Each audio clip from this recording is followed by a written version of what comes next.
Hey, welcome to Tabletop Skirmish Games and day 14 of the 30-day challenge, and we're almost halfway through now. And so today I got on with a little bit more painting. I didn't have as much time to spend on painting as I hoped. I wanted to get on with some more videos and get some of those prepared, but I did finish something, and it was important that I chose something from the selection that I knew I could get finished today. So I'll show you that in a second. We'll have a look. And you can see how that turned out, but I'm really happy. And I've also made a few videos today, and good news to see some new points coming out, some points values for that Thunderwolf Cavalry. So they're going to be 5 points less per model. So we'll take a quick look at that too. So let's head to the table, see where we're at, and then I'll run through everything I painted today, and you can see it all right up to date.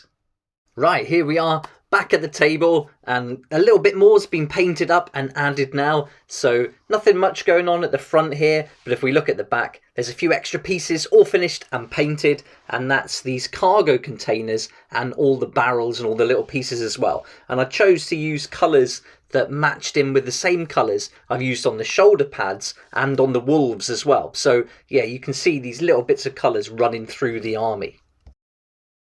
I also just primed Ragnar Blackmane, so he's ready to paint now, and so he's caught up with all the other miniatures. The only thing that happened with this when I was trimming it up is this little wolf tail snapped off, so pretty fragile, but to be fair, it looks better without it, I think, so I'm going to leave it off.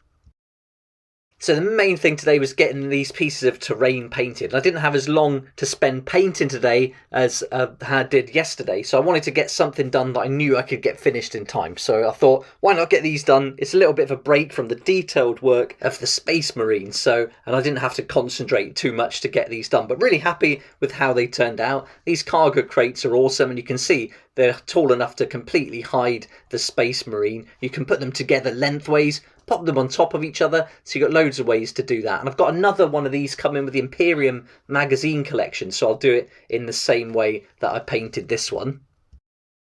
And this was so quick and easy, just a few stages, and I'll do a video for this real soon so you can see exactly how it was painted. But in this video I'll just show you the method I used for the barrels, and that's very similar except for changing the colour on how I did all these pieces. And here are those barrels. These are probably my favourite from the whole piece. They remind me of this Dukes of Hazzard set I used to have when I was a kid. I don't know if you remember this, but they had little barrels and little hay bales that your car would bash through. So yeah, they remind me of that. So really fun to get painted. Also did the little crate, so this is the same yellow that I use on the shoulder pad, so you'll see that running through, and these are nice, there's little scatter terrain pieces, and then there was also some little bits left from the Razorback set, so I thought I'd just paint those green and just to mix it up a bit. So all up, really happy with this terrain and how it turned out. Some nice colours, and I think it's going to work really well alongside this army, but also if I want to use it for Kill Team or Weekend Warriors or something completely different, then it's going to fit in with that too. So I haven't gone with the frosted snow effect here. We're doing detailed videos, but I'll run quickly through how I did the barrels, and I took this base Screamer pink and went over the barrel all over with just one coat, and that's all it needed. And this has already been primed with the standard Mechanicus grey, and so one coat all over. And I should probably do underneath as well. I didn't do the underneath of them, but if you want to lay them on their side, then that's a no. I didn't even think of that until I put them on display there. Next I took the lead belcher, and then once that pink had completely dried, I just went over the skull on one side, and then you've got the wings on the other, and you've also got a little tap as well there, so I made sure that got a nice coat of lead belcher, and just one coat, that's all that's needed on this, and I don't water it down or anything, straight out the pot, and that does the job.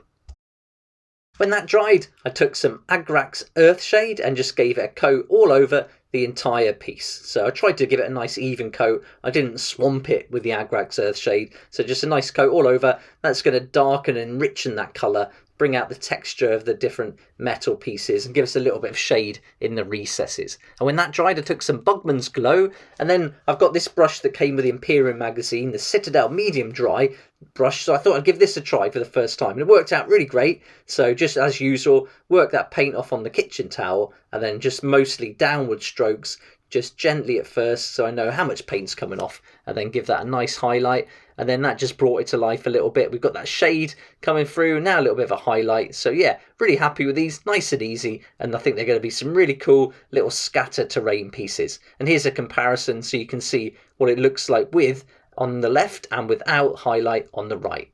I could have left it there, but I thought I'd just grab that lead belcher again, and I get this old brush I like to use to do like a stippled weathering effect. I get a little bit of paint on that. These bristles are really quite tough and almost wiry, and I just work off a lot of the paint and then just dab it on. So you don't have to do this, but I thought nice little touch just to show a little bit of weathering and just to give you the idea that that barrel underneath the paint is metallic.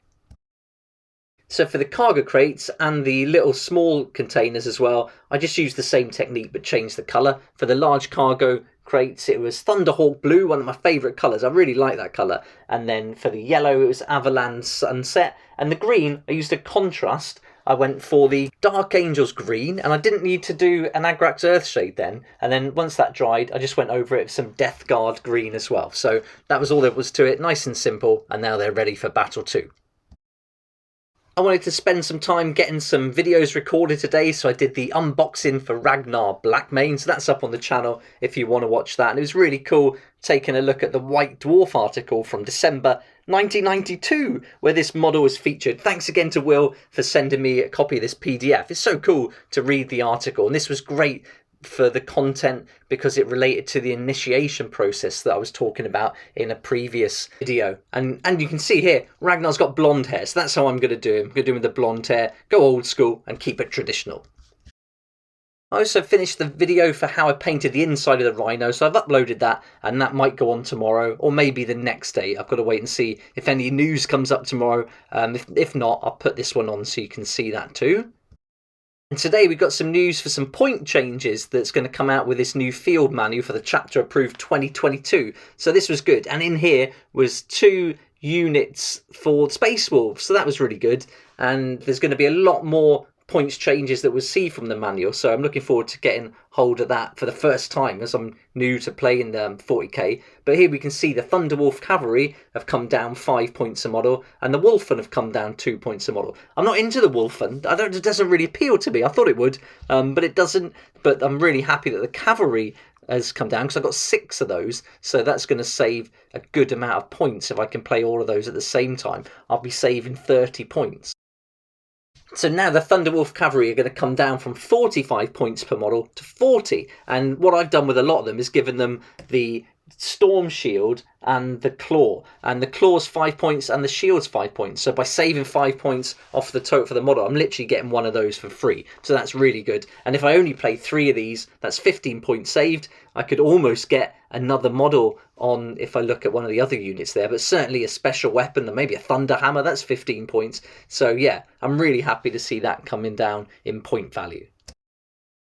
I've also been thinking about the Scouts for the last couple of days, and I saw some really cool photos for some Scout snipers done in the Space Wolves theme.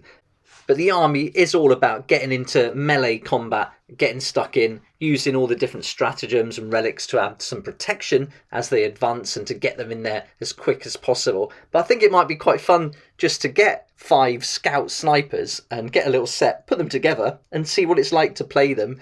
Maybe even use them as a kill team and use the stats from the compendium. So that might be a good way to go, because I really want to play Space Wolves in kill team. And yeah, I wanted some options with different weapons. So I think the Scouts might be a good way to go for that. But there's some amazing pictures if you have a look on Google. But I can't find much information about people actually playing Scouts with the Space Wolves. And I don't even know how Scouts do in 9th edition. So I'd love to know what you think about it. This model's awesome. It looks really cool. But even just for cool value, I think it would be fun to make a little team of them. So yeah, but I'd love to know what you think. Do you think it's a good idea?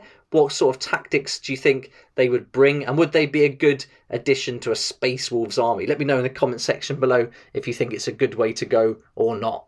But I love this model in the top right. I think it just looks cool. So I can certainly imagine having them and putting them in the army just for the cool value. And for £15.90 you can get a box of 5, and you're going to get them, you can build them in these poses. You can have all guns, or you can give them the missile launcher. But I think with all the bits I've got left from all the models I've built so far, I could really make these look like Space Wolves, no problem. So that's everything up to date now, end of day 14. I'm looking forward to tomorrow, the halfway mark, and I think I'll tackle the Wolf Guard. There's 6 models altogether, and one of those is that He-Man character that I can't wait to get finished, so I think that'll be really fun. And again, I'm not going to have a huge amount of time to get painting tomorrow, so if I can get those 6 models complete, and maybe even start work on those rune stones, that'd be good. I've got to nip out, so while I'm out, I'll get some more stones, because I bought 20 rune stones, I need 24 altogether, and I'll be using those for the command points. But as someone put in one of the comments, it might be cool to use them to like highlight which models have got different stratagems and buffs and auras and things like that, so I could use those, and they're small enough just to place them next to the model. And I've seen people do that with the cards actually, so I think that's a really good idea, and I can certainly imagine doing that with these little rune stones too, so that's going to be great. And then I was also thinking of making some additional objective markers. I talked about it when I first made the bases way back in like the first couple of days of the challenge, and so I'm thinking of making some tall like stone pillars with some inscriptions on. But if I can get to that within this time in that 30-day challenge, that'd be great. But looking at what I've got to do, there's a solid 10 days of painting to go, and so it's going to leave me a few days to get on with that fort then, so I'm really happy with that. So if I can keep the pace going, I can certainly get this done in time and build the fort, and I think the fort's going to be really fun. It's going to be a nice display piece. From the front it's going to look great when you're playing on the table, but you can spin it around, you can see inside, and there'll be different sections for the different models to go on and things like that. So yeah, lots to think about with that. I'll do some drawings and show you before we get to that stage anyway, so you can have an idea of what it might look like. And I've got loads of foam ready to go for that too. So there we are, that's pretty much it for today. Hope you enjoyed the video. Thanks again for watching and following along, and look forward to seeing you for day 15 tomorrow. And as usual, please like if you like it, subscribe for more videos like this, and don't forget to hit the notification bell to join me next time here on Tabletop Skirmish Games. I'd like to say a huge thank you to my Patreon supporters who make these daily videos possible, and if you're interested in joining the community, it'd be awesome to see you there, and I'll put a link for that in the description down below.